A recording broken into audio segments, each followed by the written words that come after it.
હનુમાનજી મહારાજ છે ને અયોધ્યામાં જ્યારે બધું લંકાનું યુદ્ધ પતી અને પછી અયોધ્યામાં જ્યારે આવ્યા ને તો હનુમાનજી મહારાજ 24 કલાક છે ને ભગવાન રામના બેડરૂમ જે કહેવાય ને આપણે દેશી ભાષામાં અહીંયાની કળિયુગની ભાષામાં એ ભગવાનના રૂમમાં જ રહેતા રાત દિવસ 24 કલાક.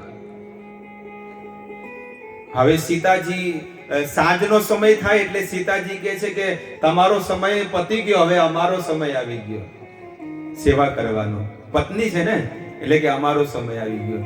હનુમાનજી મહારાજ તો બ્રહ્મચારી, એને ક્યાં ખબર છે કે કોનો સમય ક્યારે આવે.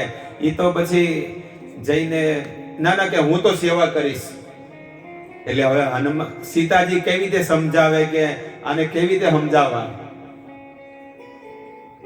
એટલે સીતાજીએ શું કીધું કે તમારી પાસે આ છે, મારે તો અહીંયા શું છે, મેં માંગ ભરી છે, સિંદૂર છે. હનુમાનજી મહારાજ કે મારે તો કઈ છે નહીં. હનુમાનજી મહારાજ મોઢું નીચું કરીને જતા રહ્યા. હવે આખી રાત જે રાત દિવસ ભગવાનની સેવા કરે અને આજે સેવા કરવા ન મળે એટલે હનુમાનજી મહારાજ આખી રાત ઊંઘ ન આવી. હવે હું શું કરું? અને 6 વાગે પેલા કરિયાણાની દુકાન ખોલીને તો જઈને પેલો સિંદૂર લાવ્યા અને બાલટી ભરીને પાણી લીધું ને અંદર સિંદૂર નાખી અને સ્નાન કરી દીધું આખું સિંદૂરથી સ્નાન કરીને પેલો જે બેલ વગાડી ટિંગ ટોંગ જે વાગે ને બેડરૂમ બેલ વગાડી. સીતાજીએ ખોલ્યું કે દૂધ વાળો છે શું છે. જેવો દરવાજો ખોલ્યો એ હનુમાનજી મહારાજ આખા સિંદૂરથી પલળેલા હતા. સીતાજી જઈને કેલેન્ડરમાં જોયું, આજે તો હોળી નથી, દિવાળી નથી, ધૂળેટી નથી, ને આ શું છે? હે હનુમાનજી મહારાજ, આજે તો ધૂળેટી નથી, કેમ આખા બધા આ રંગાઈને આયા છો બધા? રાતે તમે શું કીધું તું કે અહીંયા સિંદૂર, તમે આટલો એવો સિંદૂર લગાડીને જો તમે રાતભર સેવા કરો તો હું તો આખો સિંદૂરથી નાઈને આવ્યો છું, આ જીવન સેવા કરીશ ભગવાનની. તમે એક રંજ માત્ર એક થોડું સિંદૂર લગાવ્યું છે, હું તો નાઈને જ આવ્યો છું, એટલે આ જીવન ભગવાનની સેવા કરીશ. ભક્તિ કરવી હોય, દાસ બનવું હોય તો હનુમાનજી જેવા દાસ બનીને ભક્તિ કરો. એવી સેવા કરે છે હનુમાનજી. અને પછી સભા ભરાણી અને બધાને કીધું, બધાને કંઈક ને કંઈક ગિફ્ટ આપી, બધાને કંઈક ને કંઈક આપ્યું. ત્યારે હનુમાનજી મહારાજને સીતાજીને બહુ પ્રેમ આવ્યો કે સૌથી વધારે જો મહેનત કરી હોય ને આ યુદ્ધની અંદર તો કોણે કરી છે? હનુમાનજી મહારાજે કરી છે. એ કે આને છે ને અનમોલ રત્ન, સીતાજીની પાસે એક 9 લખા હાર કહેવાય, અનમોલ હાર હતો જે હીરા માણેકથી ભરેલો. અને વિભીષણે જે આપેલો હતો સીતાજીને કે આ હું તમને આપું છું. સીતાજીએ એ હાર, જે અનમોલ હાર હતો ને, એ જઈને હનુમાનજીના ગળામાં પહેરાવી દીધો કે હનુમાનજી મહારાજ આ તમે લો અનમોલ હાર. હવે એ હારને છે ને હનુમાનજી મહારાજ જોવે છે ને ખાવા માંડ્યા. બંદર ક્યાં જાને અદરક કા સ્વાદ, એવું કહે છે. હનુમાનજી મહારાજ તોડે છે પોતાના વજ્ર જેવા દાંતથી, એ વજ્રની સમાન બધા હીરા માણેકો તોડી રહ્યા છે. ત્યારે હનુમાનજી મહારાજને જેને હાર આપ્યો તો ને વિભીષણને તો અટક આવી ગયું કે હારો ના જોતો મને આપી દે ને ભાઈ, આવો અનમોલ હાર શું કામ તોડે છે ભાઈ? બધાના હૃદયના ટુકડા થઈ ગયા. આવો અનમોલ, અને સીતાજીને આમને દેવાય?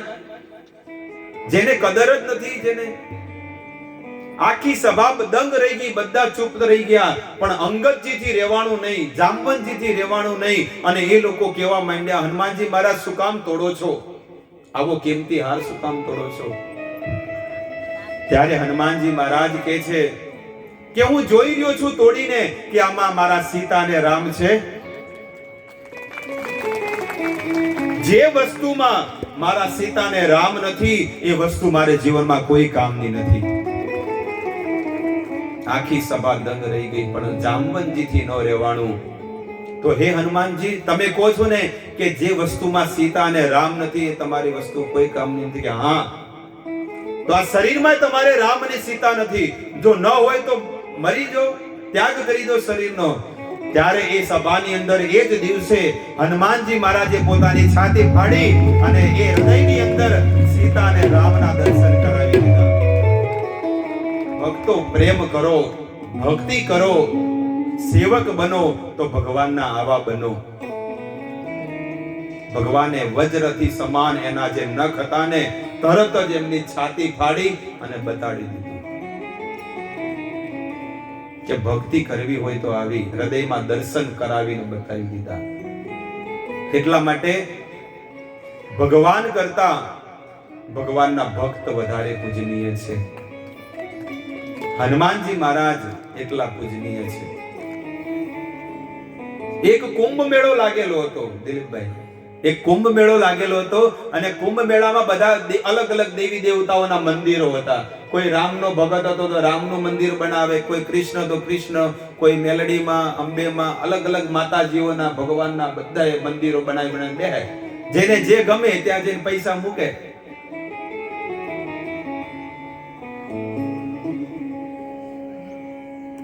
હવે બધા લોકો છે ને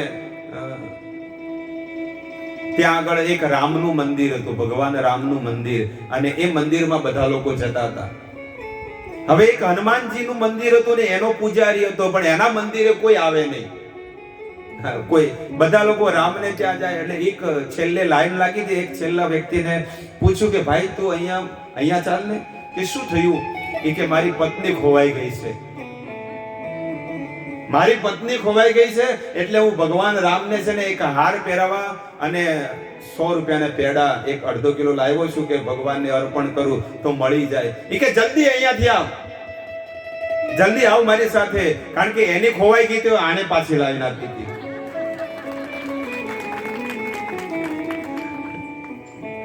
એ કે ત્યાં ખોટો જાય છે. એ કે એની ખોવાઈ ગઈ હતી ને તો આને પાછી લાવીને આપી હતી. તારે ખોવાઈ ગઈ તો રોંગ નંબર જાય છે, તો અહીંયા આવ ભાઈ. ભક્ત ભગવાન કરતા ભક્ત એની મહિમા વધારે છે. એટલે તો આજે તમે જુઓ એક ગામની અંદર છે ને કદાચ રામજી મંદિર હોય કે ન હોય, પણ ફળીએ ફળીએ છે ને હનુમાનજીના મંદિર હશે. કોઈ પણ સિટીમાં તમે જાઓ, કદાચ એક સિટીમાં એક રામજી મંદિર હોય, પણ તમને એક ચોરાયા પર એક હનુમાનજી મહારાજનું તો મંદિર મળશે જ. આજે ભગવાન કરતા ભક્ત વધારે પૂજાય છે. ભગવાન એની મહિમા વધારે છે. તો આ મેં તમને ભક્તની મહિમા મેં તમને કીધી. પણ જીવનમાં ગુરુ બનાવો. પણ કેવા ગુરુ બનાવો કે જે આપણને હરિનામમાં લગાડે, ભગવાનના કીર્તનમાં, ભજનમાં લગાડે, એવા ગુરુ બનાવો. જે આપણને ભગવાનની ભક્તિ આપે, જે શુદ્ધ હોય, જેને કોઈ ધનની ઈચ્છા ન હોય, એવા ગુરુ બનાવો. અને એમની સાથે રહીને, એમના શરણોમાં રહીને ભજન કરો, ભક્તિ કરો. જે હરિનું નામ આપે. હરિનું નામ બહુ અનમોલ છે. આવો થોડી વાર એ હરિનું નામ લઈએ, સ્મરણ કરીએ અને ઊભા થઈને કીર્તન કરીએ. હરેશભાઈ. હરે કૃષ્ણ.